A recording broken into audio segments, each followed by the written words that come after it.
The apocalypse didn't come from climate change, nukes, or even the government's usual fuck-ups. No, it was something far worse than any disaster we could have imagined. It started with a rift, a tear in reality that let something crawl through, something ancient, evil, and downright pissed off. These weren't just random monsters. They were our worst fears made literal, ripped from our nightmares and given flesh.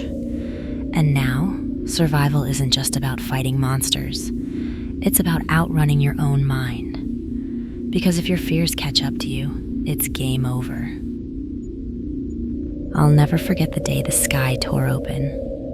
One moment, everything was normal. People shopping, fighting traffic, staring at their phones like nothing could go wrong. Then the rift appeared, like a scar across the sky, bleeding darkness into our world. And that darkness wasn't just black, it was alive. It had a presence, a weight to it that you could feel in your chest, like someone had reached into your lungs and started squeezing. The first wave of terror hit when the creatures started pouring out. The thing about these creatures, they weren't just random monsters. No, they took on the form of whatever scared you the most. Your deepest, darkest fear made real, standing right in front of you, grinning like it knew all your dirty secrets, right up until they ripped you apart. I saw a guy on the street frozen in terror, staring at what looked like his abusive father, all twisted and rotting, holding a belt in one hand, grinning like he was about to teach him a lesson. The thing, that monster, ended up tightening the belt around the guy's neck with such force it decapitated him. Another woman? She was sobbing on the ground, her dead child standing over her with maggots crawling out of its eye sockets, asking, "Why didn't you save me, Mommy?" The screaming started when it started eating her face. 2 years. It's been 2 years since everything went batshit crazy. You'd think after all that time I'd be dead or completely insane. But no, I'm still kicking. My name's AC. And honestly, I think my survival is tied to one shitty truth. My biggest fear isn't monsters, death, or even pain. My biggest fear has always been being left alone, abandoned. And in this shit show of a world, that fear's kept me alive. Maybe the monsters don't know what the hell to do with me. How do you kill something that's terrified of being the last one standing? So yeah, I've outlasted more people than I care to think about. But that doesn't make me lucky. It just means I'm stuck here, waiting for the next fucked up horror to try and end me. I was picking my way through the crumbling ruins of the city, what used to be called civilization, keeping my steps light and my machete ready. The sun was setting, casting long shadows that seemed to move on their own. Hell, for all I knew, they were moving on their own. In this world, you don't take chances. I'd just taken down a nightmare spider the size of a goddamn house cat. Someone's fucked up fear of arachnids brought to life. All hairy legs and fangs dripping with venom. Now it was just a pile of twitching limbs behind me. But I knew better than to think I was in the clear. The air was too still, too quiet for my taste. Then I smelled it. That electric ozone stench, like someone had left a carcass out in the sun too long. It clung to the air, sharp and sour, crawling into my throat. I ducked behind what was left of a brick wall, waiting. The ground trembled as something heavy approached. The vibrations weren't massive, not like the big ones, but it was big enough that I knew it wasn't one of the smaller nightmares. I risked a quick look, and that's when I saw it. It wasn't just black. It was devoid of light, like a walking fucking void. Its shape was wrong, like it hadn't decided what it wanted to be yet. Tendrils of smoky darkness curled and twisted around it, as if the air itself was afraid to touch it. For a moment, I wondered if this was what they really looked like, before they knew what fear to feed on. Maybe this was their real form, just shadow and smoke, waiting to taste what terrified you most so they could twist into something even worse. It stopped. I could feel it scanning the area, like it was testing the air for something to latch onto. Fuck. My heart rate picked up. Could it sense me? What was it feeling? Loneliness? Fear of solitude? I didn't know, but I wasn't about to wait and find out. I launched myself out from behind the wall and swung my machete hard at the thing, aiming for its neck, or where a neck should have been. The blade connected, and for a second, I felt that brief satisfaction of metal meeting flesh. Then it bled. Not red blood, though.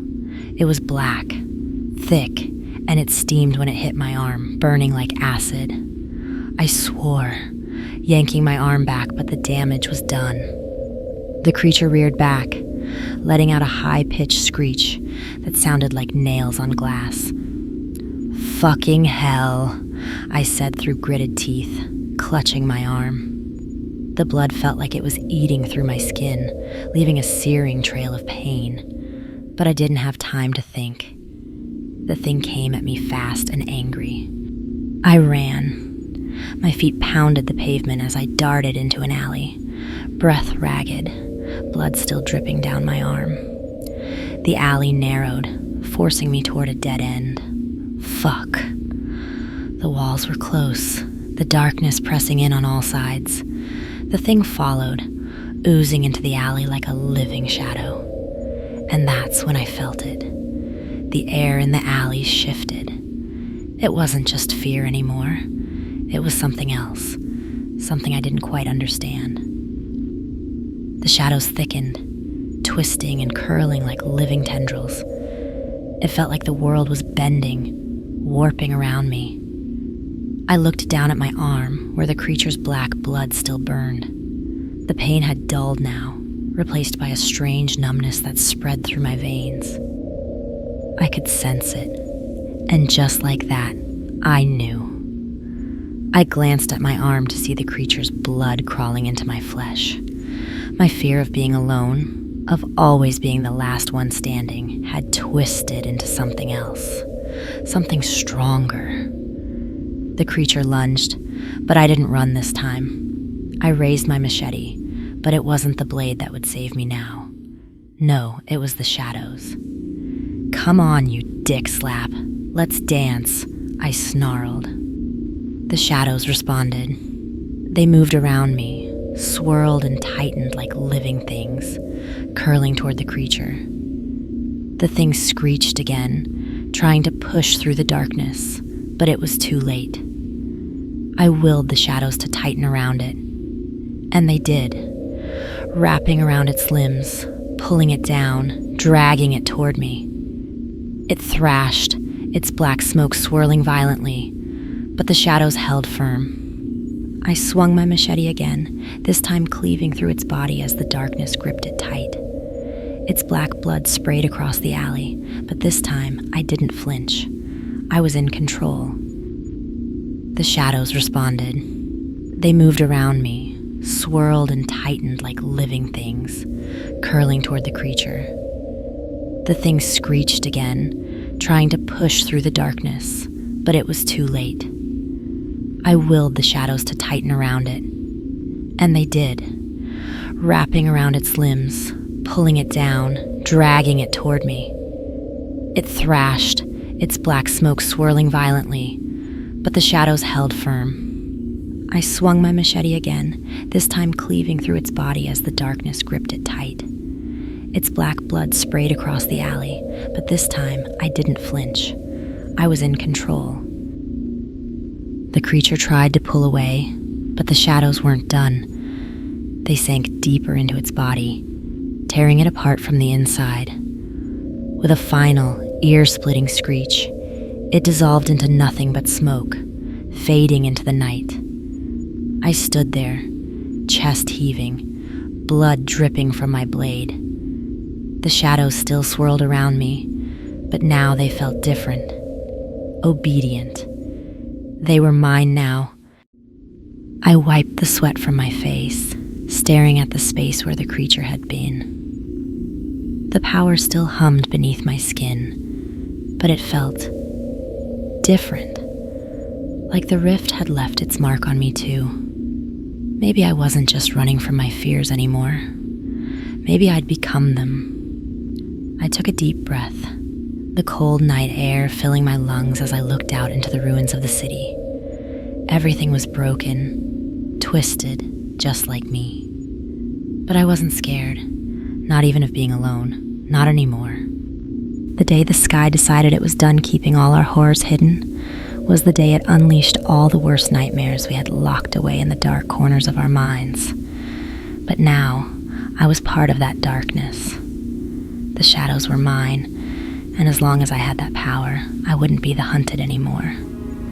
No, it will be me who will be on the hunt, and I'd see just how far this nightmare could go. Thanks for listening. I hope I was able to create an escape from your daily grind. Follow my channel if you want to take a break from reality with immersive storytelling.